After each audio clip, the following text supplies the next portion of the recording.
Hello, everyone. This is Tom Fox back for another episode. And today I'm thrilled to have with me Kevin McCoy. As you will soon find out, Kevin is from East Texas, or at least parts east of Texas. So, Kevin, first of all, welcome and thank you so much for taking the time to visit with me today. Thanks very much, Tom. Thanks for inviting me on. I'm happy to be here. So, Kevin, we are exploring training, and the regulators talk to us, or at least in the United States, about two real focuses of training. One is effectiveness, but one is targeted. And so I wanted to maybe visit with you a little bit about targeted training. But before we do that, could you tell us your current role at Diligent? Yeah, so my current role here in Diligent is as a customer success manager. I'm working out of Galway, Ireland, and I'm working on a product called Diligent Compliance and Ethics Training. And so our product is basically a library of compliance and ethics training content. So like we're solving problems for compliance departments in companies. Some of these companies can be quite large, but some of these departments within the companies can be quite small. So we're solving problems for them by creating content for them that they can then use themselves. So they subscribe to our service. They have access to a lot of versatile and diverse material that they can then download and utilize with their employees.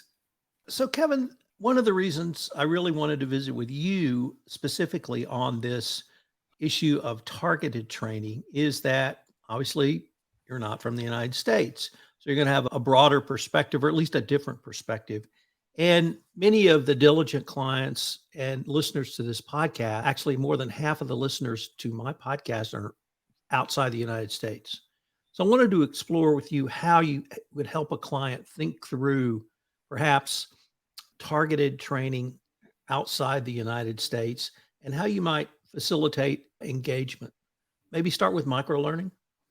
So it's very important to engage with your employees because compliance training probably gets a bad rep in that maybe it's perceived as being boring and not relevant to certain employees. In Diligent, we have developed training that is designed to engage with an audience. We think that it's much better to have microlearning.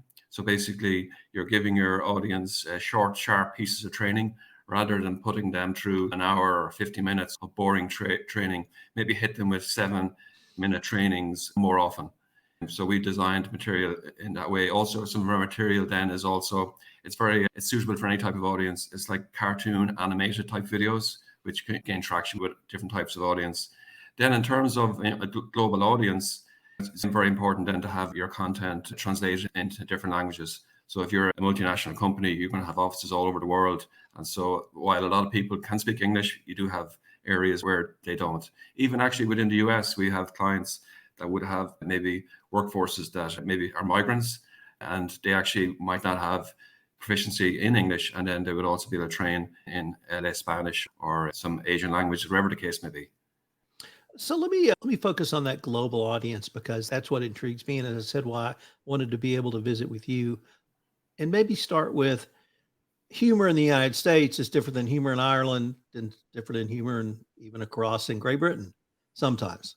Yeah. So how do you really, one, I don't want to say protect your training, but make sure that if you translate it, it's not going to be translated into something that's offensive or that maybe even just non-effective.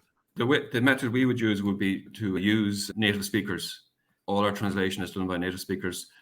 There's a lot of progress has been made over the years with machine translation, and also AI is getting very popular.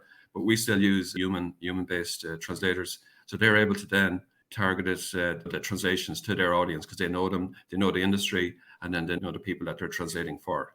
Kevin, as we move from the United States to Ireland to Great Britain to the EU, I would say are going to be fairly sophisticated audience in terms of understanding what compliance is and the training you might deliver. But as you move into the STANs or what we, I think, call emerging markets, perhaps people might need a different focus on training.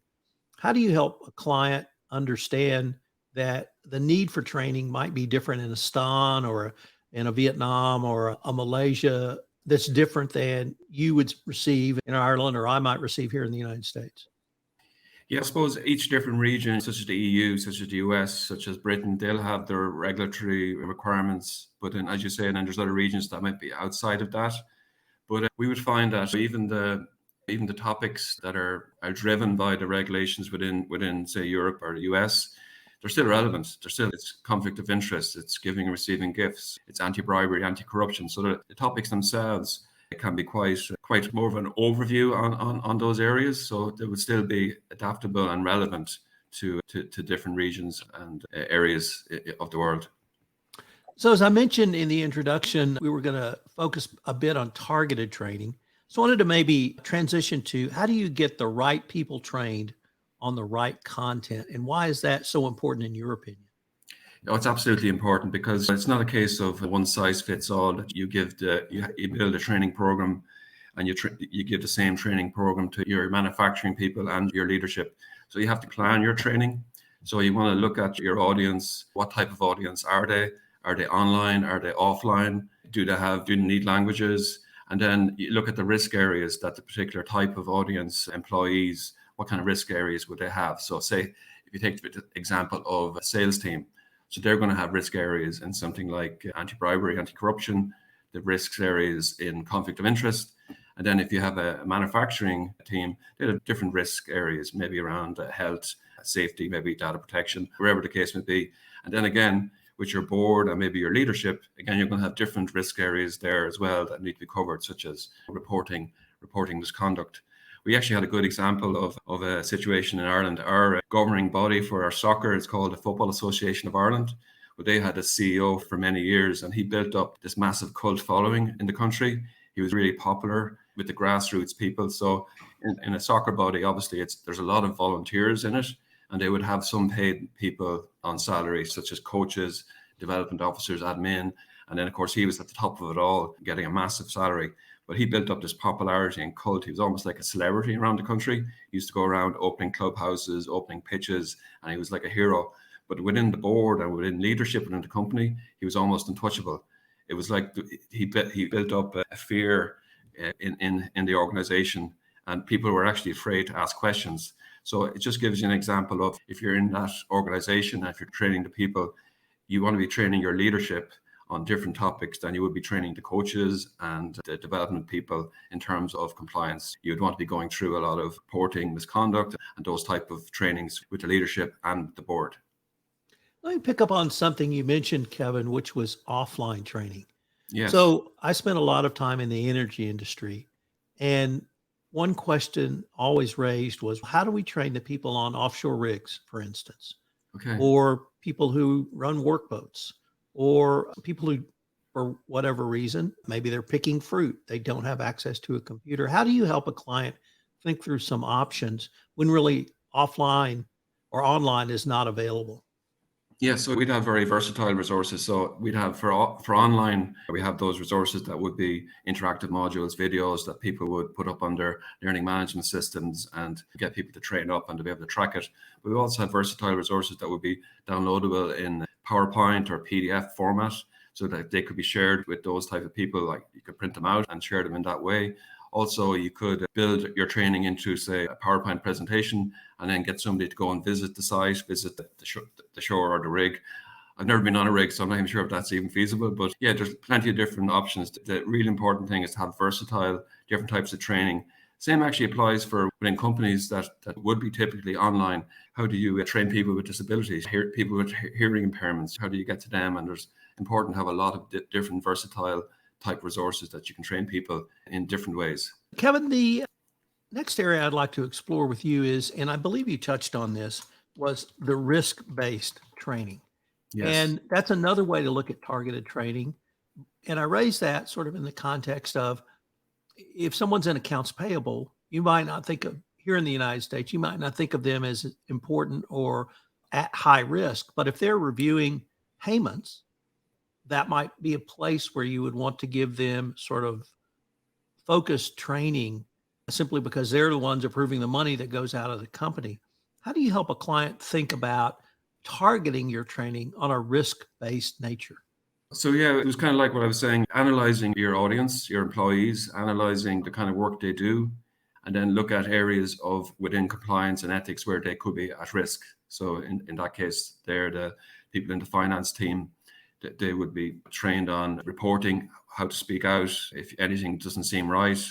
And then similarly, as I was saying earlier, for like sales teams or HR, they would probably need training on diversity, equity, and inclusion and that type of thing. So yeah, it's crucial to analyze and plan in advance, and then you're going to get the outcomes that you want. Kevin, do you have a sense of the cadence of training? Meaning, how often should it be? Maybe a longer episode once a year with micro learning or micro training throughout the year? Or how do you help a client think through what I call cadence? Yeah, I think people are moving away from the one big blast of training at the end of the year, and it's almost like getting it out and getting it done and then forgetting about it.